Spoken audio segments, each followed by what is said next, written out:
Study Gurukul में आपका स्वागत है। मैं हूं तेजस्वी राज पाठक।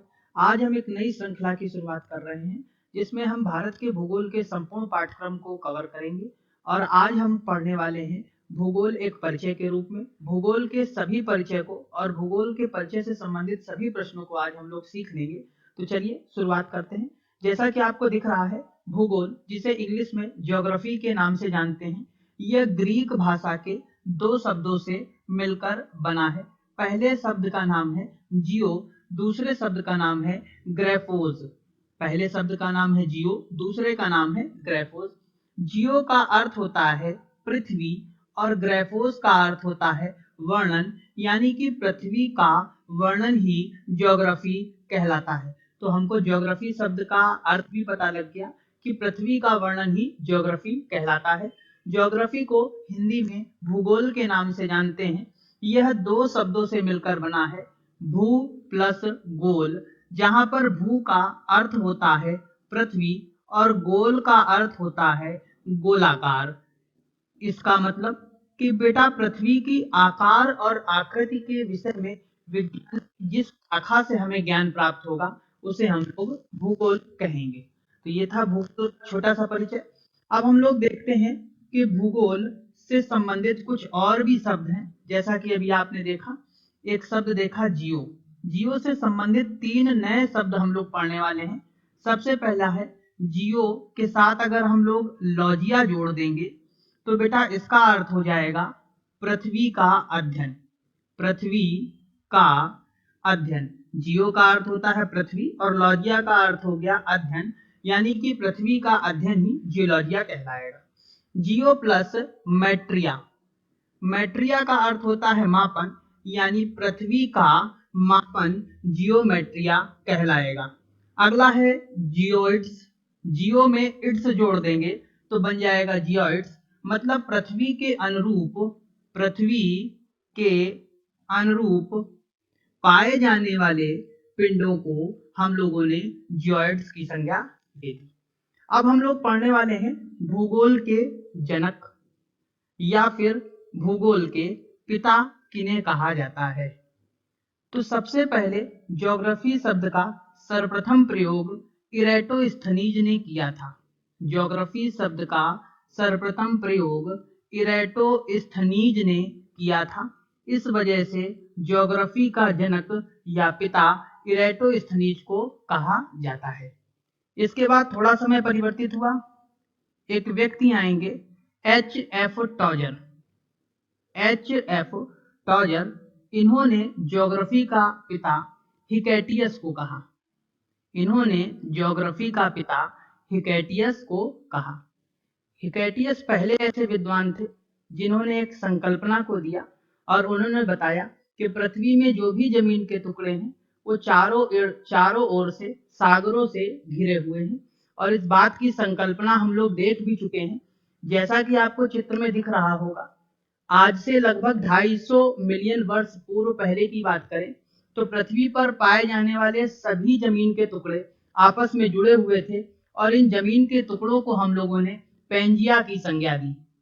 और आज के परिप्रेक्ष्य में अगर हम लोग देखें तो यही टुकड़े विखंडित हो चुके हैं। ये टुकड़े गतिमान थे, जिसके परिणाम स्वरूप इन टुकड़ों ने वर्तमान में 7 महाद्वीपों का स्थान ले रखा है, जिसमें आपने Asia, Africa, north America, south America, Europe, Antarctica और ऑस्ट्रेलिया की चर्चा की होगी। तो जैसा कि आप जानते हैं, H.F. टॉजर ने हिकैटियस को भूगोल का पिता कहा। हिकैटियस ऐसे विद्वान थे जिन्होंने इस बात की संकल्पना दी कि जितने भी जमीन के टुकड़े पृथ्वी पर पाए गए हैं वो सब आपस में जुड़े हुए हैं और वो चारों ओर से सागरों से घिरे हुए हैं। थोड़ा समय परिवर्तित होगा। Alexander von Humboldt, Alexander von Humboldt को आधुनिक भूगोल का पिता कहा जाएगा। अलेक्जेंडर वॉन हम्बोल्ट को आधुनिक भूगोल का पिता कहा जाएगा।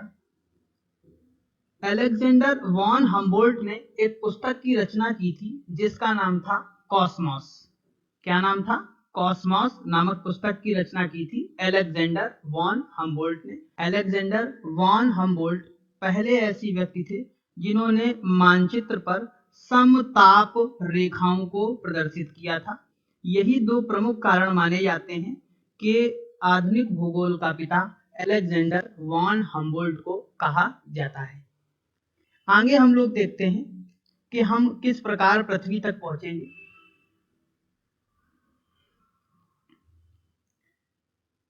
ये था भूगोल का परिचय। अब हम लोग पढ़ने वाले हैं ब्रह्मांड। ब्रह्मांड के बाद थोड़ी सी जानकारी हम लोग आकाश गंगाओं की लेंगे। आकाश गंगा में हम लोग पढ़ेंगे सौरमंडल को, सौरमंडल में हम लोग पढ़ेंगे ग्रहों को, और ग्रहों के क्रम में पृथ्वी के स्थान को, और पृथ्वी में आने के बाद थोड़ी सी झलक लेंगे महाद्वीपों की, और उसके पश्चात हमारी शुरुआत हो जाएगी भारत के भूगोल की। तो सबसे पहले हम लोग देख लेते हैं ब्रह्मांड। सबसे पहले हम लोग देखते हैं ब्रह्मांड।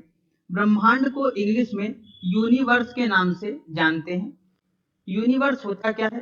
जो कुछ भी हम अपनी नग्न आंखों से देख पा रहे हैं या जो कुछ भी हमारी आंखें नहीं देख पा रही हैं, उन्हीं का सम्मिलित रूप क्या कहलाता है? ब्रह्मांड कहलाता है। इसकी सिंपल सी परिभाषा बनती है, अणुओं से लेकर, छोटे छोटे अणुओं से लेकर विशालकाय आकाश गंगाओं, छोटे छोटे अणुओं से लेकर विशालकाय आकाश गंगाओं के सम्मिलित रूप को ही ब्रह्मांड कहते हैं। क्या परिभाषा बनी? अणुओं से लेकर, छोटे छोटे अणुओं से लेकर विशालकाय आकाश गंगाओं के सम्मिलित रूप को ही हम लोगों ने किस नाम से जाना? ब्रह्मांड। ब्रह्मांड ढेर सारी आकाश गंगाओं का सम्मिलित रूप है। ऐसा माना जाता है कि ब्रह्मांड में लगभग 100 अरब आकाश गंगाएं हैं। कितनी आकाश गंगाएं हैं? 100 अरब आकाश गंगा हैं। तो आपको पता लग गया कि ब्रह्मांड आकाश गंगाओं का सम्मिलित रूप है। तो अगला देखा हम लोगों ने बेटा आकाश गंगा। ब्रह्मांड के अंदर क्या आता है? आकाश गंगा। प्रत्येक आकाश गंगा का स्वयं का सौर मंडल होता है। प्रत्येक आकाश गंगा का स्वयं का सौर मंडल होता है, और इस सौर मंडल में ढेर सारी खगोलीय इकाइयां होती हैं। तो सबसे पहले हम लोगों ने देखा ब्रह्मांड। ब्रह्मांड के अंदर हम लोगों ने देखा आकाश गंगा को, आकाश गंगा में हमने देखा सौर मंडल को। तो ब्रह्मांड की परिभाषा पता लग गई कि छोटे छोटे अणुओं से लेकर विशालकाय आकाश गंगाओं के सम्मिलित रूप को ब्रह्मांड कहा। ब्रह्मांड में लगभग 100 अरब आकाश गंगाएं हैं। तो ब्रह्मांड के अंदर हमने आकाश गंगा को पढ़ा। प्रत्येक आकाश गंगा का स्वयं का सौरमंडल होता है। तो हमारी भी आकाश गंगा इस ब्रह्मांड के अंदर आती है, और हमारी आकाश गंगा का जो बेटा नाम है उसका नाम है मिल्की वे।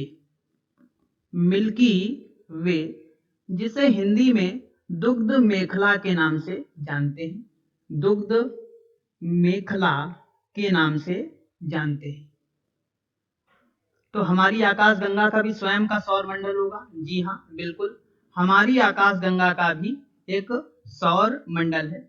सौर मंडल को इंग्लिश में सोलर सिस्टम के नाम से जानते हैं, और सोलर सिस्टम में ढेर सारी इकाइयां आपको पढ़ने को मिलेंगी। उसमें सबसे पहली इकाई है ग्रह। ग्रह को इंग्लिश में प्लैनेट कहते हैं। दूसरी इकाई है उपग्रह, जिसे इंग्लिश में सैटेलाइट के नाम से जानते हैं। तीसरी इकाई है क्षुद्र ग्रह। क्षुद्र ग्रह, क्षुद्र का मतलब होता है छोटे ग्रह। चौथी इकाई है उल्का पिंड। चौथी इकाई है उल्का पिंड। ये एक सौरमंडल में होते हैं। प्रत्येक सौरमंडल का एक मुखिया, प्रधान और पिता होता है। तो हमने अपनी आकाश गंगा देखी। हमारी आकाश गंगा में सौरमंडल था, तो हमारे भी सौरमंडल का एक पिता होगा, एक जनक होगा, और वह जनक और कोई नहीं, सूर्य भगवान है। क्योंकि सूर्य भगवान के रहमो करम पर हमारी पृथ्वी टिकी हुई है, और पृथ्वी के साथ साथ अन्य ग्रह भी सूर्य भगवान के रहमो करम पर चल रहे हैं। तो सबसे पहले हमने देखा सौरमंडल। सौरमंडल में ग्रहों को देखा। ग्रह के बाद उपग्रह, उपग्रह के बाद क्षुद्र ग्रह, और क्षुद्र ग्रह के बाद उल्का पिंड। तो सबसे पहले हम लोग देखते हैं ग्रह किन्हें कहेंगे। तो जैसा कि आप लोग बचपन से पढ़ते चले आ रहे होंगे ग्रह और उपग्रहों को, तो सबसे पहले ग्रह की परिभाषा देख लेते हैं हम लोग। जिनके पास स्वयं की ऊष्मा नहीं होती है, व स्वयं का प्रकाश भी नहीं होता है। जब इनके पास ऊष्मा और प्रकाश है नहीं तो इनके पास ये दोनों चीजें कहां से आ रही हैं? तो ये दोनों चीजें ग्रहों के पास सूर्य से आ रही हैं। तो यहीं से परिभाषा बन गई कि जिनके पास स्वयं की ऊष्मा व प्रकाश नहीं होता है, सूर्य के प्रकाश से प्रकाशित होते हैं और सूर्य के इर्द गिर्द चक्कर लगाते हैं, सूर्य के चारों ओर चक्कर लगाते हैं, सूर्य के चारों ओर चक्कर लगाते हैं, ग्रह कहलाते हैं। तो ग्रह की परिभाषा भी आपको पता लग गई है कि जिनके पास स्वयं की ऊष्मा व प्रकाश नहीं होता है, सूर्य के प्रकाश से प्रकाशित होते हैं और सूर्य के चारों ओर चक्कर लगाते हैं, उन्हें हम ग्रह, अंग्रेजी भाषा में जिन्हें प्लैनेट के नाम से जानते हैं। वर्तमान परिप्रेक्ष्य की अगर बात करें तो ग्रहों की संख्या 8 मानी जाती है, जबकि शुरुआती दौर में ग्रहों की संख्या 9 थी। कितनी थी? 9 थी। और वर्तमान में कितनी हो गई है? 8 ग्रह माने जाते हैं। तो अभी हम इन 9 ग्रहों की चर्चा करेंगे। अगर हम लोग सूर्य से बढ़ती दूरी के क्रम में ग्रहों को सेट करें तो इनको याद करना बेहद ही आसान है। सबसे पहले आप 8 गोलों को बना लेंगे कुछ इस प्रकार। सबसे पहला आप याद रखेंगे बुध, दिन याद रखेंगे बुध। एक दिन को गैप करेंगे तो दिन आएगा शुक्र, फिर एक दिन का गैप करेंगे तो दिन आएगा रविवार, फिर एक दिन का गैप करेंगे तो दिन आएगा मंगल, फिर एक दिन का गैप करेंगे तो दिन आएगा बृहस्पति, फिर आप एक दिन का गैप करेंगे तो आएगा शनि, और शनि के बाद एक 2 ग्रह और हैं, एक का नाम अरुण है और दूसरे का नाम क्या है? वरुण है। बेटा सबसे पहले सूर्य से बढ़ती दूरी के क्रम में ग्रहों को याद करने का बेहद आसान तरीका। सबसे पहले बुध, एक दिन को छोड़ेंगे तो आएगा शुक्र, फिर एक दिन को छोड़ेंगे तो आएगा रविवार, रविवार को थी छुट्टी और हम रहते हैं पृथ्वी पर अपने घर पर, तो बेटा शुक्र के बाद आएगी पृथ्वी, फिर एक दिन का गैप करेंगे आएगा मंगल, मंगल के बाद बृहस्पति, बृहस्पति के बाद शनि, शनि के बाद अरुण, अरुण के बाद वरुण। कुछ इस प्रकार ये 8 ग्रह वर्तमान परिप्रेक्ष्य में है। पहले ग्रहों की संख्या 9 हुआ करती थी। बेटा एक ग्रह था जिसका नाम था यम, जिसे इंग्लिश में प्लूटो कहते थे। क्या कहते थे? प्लूटो कहते थे। 24 अगस्त 2006 की डेट याद रखिएगा। 24 अगस्त 2006 को IAU इंटरनेशनल एस्ट्रोनॉमिकल यूनियन का एक सम्मेलन हुआ चेक गणराज्य के प्राग शहर में। चेक गणराज्य के प्राग शहर में ये सम्मेलन हुआ और यहीं पर यम को ग्रहों की श्रेणी से हटा दिया गया और इसे बौने ग्रह की श्रेणी में रख दिया गया। बौने का मतलब छोटा ग्रह। इसका आकार लगभग पृथ्वी के आकार का 1/16 है, मतलब पृथ्वी की तुलना में बहुत छोटा ग्रह है। तो अन्य ग्रहों की, बड़े बड़े ग्रहों की तुलना में इसका आकार और छोटा हो जाएगा। दूसरा कारण ये बताया कि ये अन्य ग्रहों की कक्षा में भी कोलैप्स कर रहा था, तो ये ग्रह की परिभाषा को प्रमाणित नहीं कर रहा था, जिसके परिणाम स्वरूप इसे ग्रह की श्रेणी से हटा दिया गया। अगला हम लोग देखने वाले हैं ग्रह, जैसा कि आपको समझ में आ गया होगा। तो ग्रह पढ़ लिए। तो ग्रह क्या होते हैं? जिनके पास स्वयं की ऊष्मा व प्रकाश नहीं होता, सूर्य के प्रकाश से प्रकाशित होते हैं और सूर्य के इर्द गिर्द चक्कर लगाते हैं, ग्रह कहलाते हैं। पहले ग्रहों की संख्या 9 हुआ करती थी। 2006 के बाद इन ग्रहों की संख्या 8 रह गई। हमने सूर्य से बढ़ती दूरी के क्रम में ग्रहों को भी याद कर लिया। तो एक चीज और याद कर लेना कि सूर्य से बढ़ती दूरी के क्रम में जो पृथ्वी है उसका स्थान तीसरे नंबर पर आपको दिख रहा होगा। अब हम लोग चर्चा करते हैं उपग्रह किन्हें कहेंगे। उपग्रह किन्हें कहेंगे? तो जैसा कि आप लोगों ने देखा कि हम लोग सौरमंडल में आने वाली सभी इकाइयों को अच्छे से पढ़ रहे थे। तो सबसे पहला हम लोगों ने कंप्लीट कर लिया है, जिसे हम लोगों ने ग्रह कहा। क्या कहा? ग्रह कहा। अब हम लोग देखने वाले हैं उपग्रह। उपग्रह की परिभाषा भी ग्रह के ही समतुल्य है, जिनके पास स्वयं की ऊष्मा व प्रकाश नहीं होता है, सूर्य के प्रकाश से प्रकाशित होते हैं। ये भी सूर्य के प्रकाश से प्रकाशित होंगे। सूर्य के चारों ओर तो चक्कर लगाते ही लगाते हैं, साथ ही ग्रहों के चारों ओर भी चक्कर लगाते हैं, उपग्रह कहलाते हैं। वर्तमान परिप्रेक्ष्य में हमारे सौरमंडल में उपग्रहों की संख्या लगभग 172 मानी जाती है। कितनी मानी जाती है? 172। अगला आ जाएगा क्षुद्र ग्रह। क्षुद्र ग्रह, ग्रह लास्ट में लगा है तो ग्रहों की बात ये व्यवहार भी करेंगे। क्षुद्र का मतलब छोटे, तो ये अत्यंत छोटे ग्रह होते हैं जो सूर्य के इर्द गिर्द चक्कर लगा रहे होते हैं।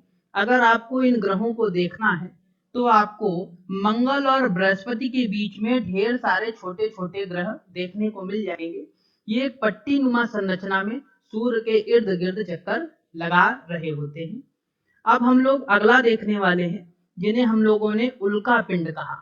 उल्का पिंड कुछ और नहीं, ये पत्थर के छोटे छोटे टुकड़े होते हैं जो सूर्य के इर्द गिर्द चक्कर लगा रहे होते हैं, उल्का पिंड कहलाते हैं। तो ये हमारा सौरमंडल था। सौरमंडल में हमने ग्रह देखे, उपग्रह देखे, क्षुद्र ग्रह देखे और उल्का पिंड देखा। तो हम लोगों ने शुरुआत करी थी ब्रह्मांड से। ब्रह्मांड से आगे बढ़ते बढ़ते हम लोग पहुंचे आकाशगंगा में। हमारी आकाशगंगा का नाम मिल्की वे यानी दुग्ध मेखला था। इसके बाद प्रत्येक आकाशगंगा का एक सौरमंडल था, हमारा भी सौरमंडल हुआ। सौरमंडल में हमने ग्रहों को पढ़ा, उपग्रहों को पढ़ा, क्षुद्र ग्रह को पढ़ा और उल्का पिंड को पढ़ा। अब हम लोग ग्रह तक पहुंच चुके हैं।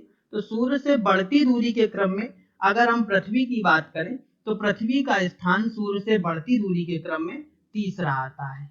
ग्रह पढ़ चुके थे, ग्रह में हम लोगों ने पृथ्वी को पढ़ा। अगर पृथ्वी का सूर्य से बढ़ती दूरी के क्रम में हम स्थान की चर्चा करें तो थर्ड है और आकार में इसका स्थान पांचवा आता है। तो पृथ्वी तक हम लोग पहुंच चुके हैं। अब भारत के भूगोल की शुरुआत ही होने वाली है।